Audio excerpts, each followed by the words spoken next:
கடவுள் நினச்ச எதை வேணாலும் செயல்படுத்த அவரால் முடியும். கழுதை கூட கீழ்ப்படிஞ்சிடும், மனுஷன் தான் நம்பள மாட்டோம். அவரோட விருப்பத்துக்கு கொஞ்சம் நேரம் அந்த இறுதியும் அப்படி இருக்கும். அவர் பேச்சை கேட்குற மாதிரி எல்லாம் பேசுவோம், எல்லாம் இது உள்ளதான்னு வச்சுக்கோங்களேன். இன்னைக்கு ஒரு நாள் கூட சொல்லணும்.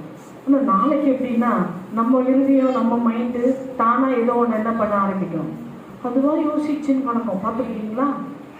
இன்னைக்கு நிறைய வாலிப பிள்ளைங்க, நிறைய வயதானவங்க, குடும்பத்தில் இருக்கிறவங்களாம் இப்படி தான் என்ன பண்ணுறாங்க, குழந்தைக்கிட்டு அழுதுகிட்டு கவலைப்பட்டுக்கிட்டு எதையோ யோசிச்சுக்கிட்டு.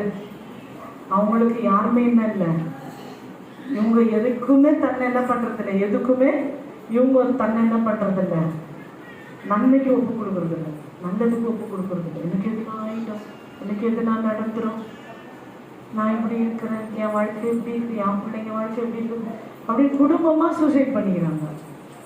ஏன்னு கேட்டால் அவங்களுக்கு இல்லை இல்லை நம்பிக்கை இல்லை. இவங்களும் செத்து அவங்க பிள்ளைகளையும் அழைச்சி போட்டுருவாங்க. கொஞ்சம் கூட நம்பிக்கையை வைக்கவே இல்லை. அதுதான் வசனம் சொல்லுது, அன்பு நேசம் பாசம் எல்லாம் உலகத்தில் நம்ம வைக்கணும், ஆனால் நம்பிக்கை மட்டும் யார் மேலே வைக்கணும்? நம்பிக்கை மட்டும் யார் மேலே வைக்கணும்? வசனம் அதை சொல்ற, நம்பிக்கையை மட்டும் யார் மேலே வைக்கணும்? நம்பிக்கை வச்சுட்டு ஒருத்தர்கிட்ட ஒரு பொறுப்பை கொடுக்கலாம். அந்தப்பா உன்னை நம்பி இந்த காரியத்தை அந்த மனுஷன்கிட்ட கொடுக்கணும், உன்னை நம்பி இந்த காரியத்தை நான் செய்கிறேன், உண்மை நம்பி நான் இந்த இடத்துக்கு போகிறேன் அப்படின்னு நாம் என்ன பண்ணலாம், செய்யலாம். இந்த தினம் ஒரு இடத்துக்கு போக கிளம்புவோம், ஆனால் அந்த ஆள் அங்கே இருக்கிறாங்களா நமக்கு தெரியுமா? தெரியாது. சரி போய் என்ன பண்ணுவோம், வெறுமையா திரும்பி வருவோம்.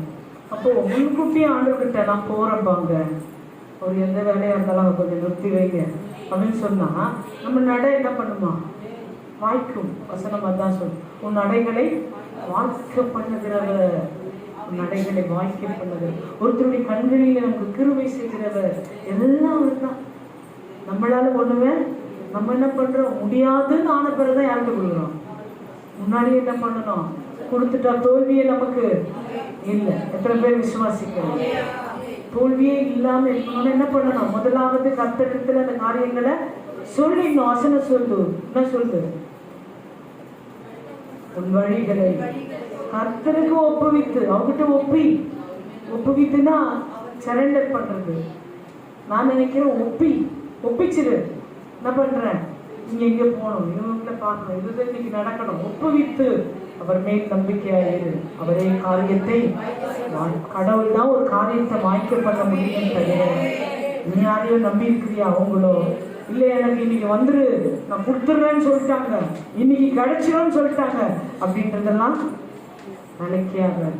தெய்வத்தை நம்பினவர்கள் ஒரு நாளும் கெட்டு போவதே